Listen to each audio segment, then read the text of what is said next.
राजस्थान की बंजर अरावली पर्वतमाला में गहरा स्थित है भानगढ़ किला, एक त्यागा हुआ दुर्ग जो त्रासदी, जादू और शाश्वत श्राप के साथ गूंजता है।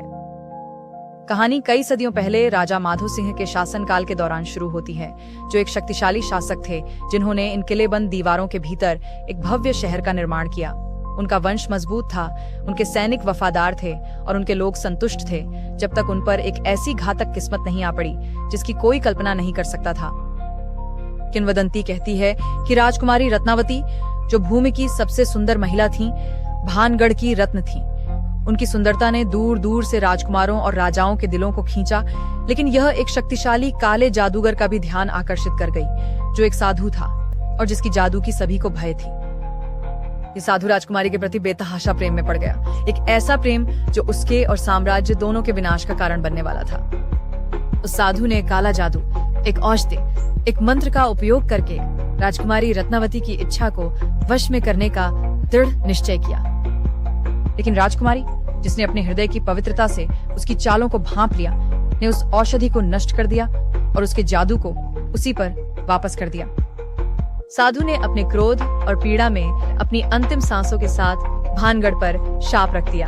उसका शाप था, कोई भी इन दीवारों के भीतर नहीं रहेगा। मृत्यु और विनाश उन सभी का अनुसरण करेंगे जो यहाँ निवास करेंगे। शाप शहर पर पड़ा। जल्द ही एक विनाशकारी युद्ध छिड़ गया। सैनिक गिर पड़े, लोग मारे गए और कभी गर्वित किला खंडहर में बदल गया। घर छोड़ दिए गए, बाजार मौन हो गए और उसके पत्थरों पर त्रासदी का एक घना वातावरण छा गया, एक शाप जो अनंत काल तक बना रहेगा। कहानी कहती है कि साधु की आत्मा अभी भी वीरान आंगनों में घूमती है। उसका पीड़ित स्वरूप रातों में बदला या उद्धार की अनंत खोज में चलता है। कुछ कहते हैं कि सूर्यास्त के ठीक बाद उसकी छाया प्राचीरों को पार करती है, बैंगनी काले आकाश के खिलाफ एक क्षणिक सिलहूट। आगंतुकों ने बताया कि दर्द में बिलकती हुई ठंडी आवाजें सुनाई देती हैं।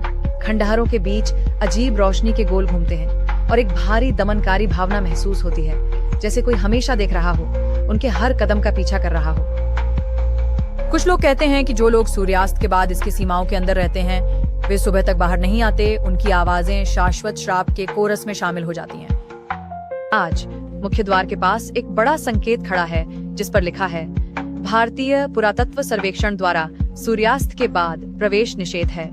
स्थानीय लोग सूर्यास्त के बाद इस स्थान से दूर रहते हैं, अपने पूर्वजों पर आई श्राप और क्रोध का सम्मान करते हुए। भानगढ़ सिर्फ पत्थरों का जमावड़ा नहीं है, यह एक त्रासदी, जादू, बदला और अनंत अशांति का प्रतीक है, एक चेतावनी कहानी जो युगों तक गूंजती है।